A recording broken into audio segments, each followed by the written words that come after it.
Patti Loper tells me that when she was recently told she was needed back at the bedside, it wasn't a surprise to her. When the pandemic started, the UCHealth kicked into gear right away and told us, you may be needed at the bedside as a registered nurse, because that's what I am. That's what I always will be. And so we did some refresher training and skills labs back in March.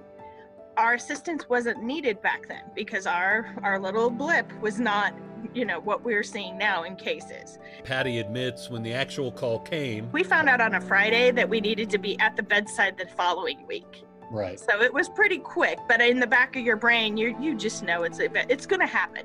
Patti's one of dozens of RNs at Memorial that's been reassigned back to the bedside. For her, the transition was kind of like riding a bike. And actually, my very first shift back at the bedside, I went to the COVID intensive care unit.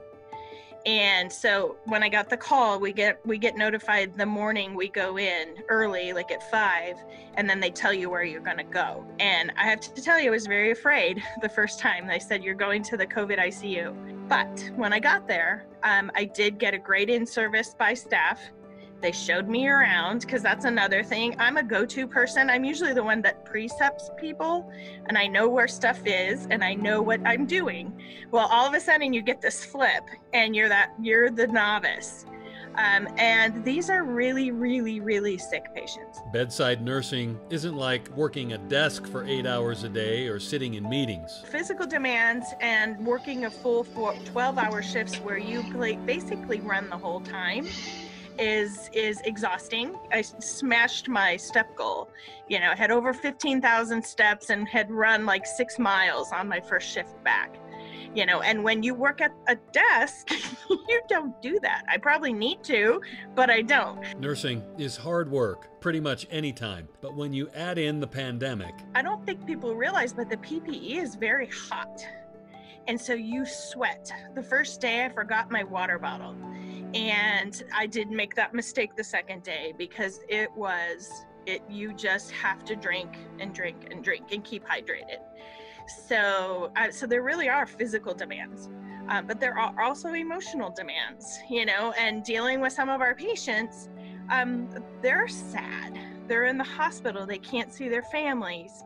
I had patients apologize for getting sick from COVID and making me have to take care of them. So you do see that side of that human side of it as well. But that is also the part that I love, because I love our patients. Helping patients with critical care and helping the nurses who have been on the front lines of this pandemic from the beginning, Patti is gladly taking it all in stride. It's wonderful, actually, and one of my colleagues, I'm going to use her words because she really was eloquent with it.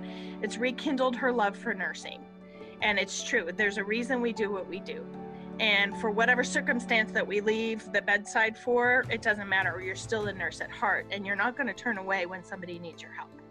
And so it really does give you that hands-on, and like you said, the interactions. It is absolutely, it's very rewarding. I mean, there's a reason we do it, and it has kind of reinvigorated my love for nursing. We'll be hearing more from Patti tomorrow on how patient care is different now for these COVID patients as it was during the first wave back in the spring. Always watching out for your health. I'm Ira Cronin.